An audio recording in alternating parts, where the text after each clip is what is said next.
Germaniyada shaxsning ruxsatsiz surat yoki video joylash taqiqlanadi. Agar material haqoratli yoki obro'ni tushiruvchi bo'lsa, bu holat haqorat sifatida Jinoyat kodeksining 185-moddasi asosida jinoyat ishi sifatida ko'riladi. Natijada jarima 55 ming dollargacha yoki 1 yilgacha erkinlikni cheklash jazosi qo'llaniladi.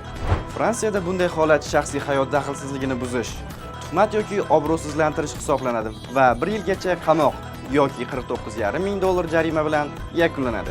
Buyuk Britaniyada Data Protection Act 2018 va Communication Act 1988 asosida ruxsatsiz surat, video yoki haqoratli kontent joylash jinoyat hisoblanadi.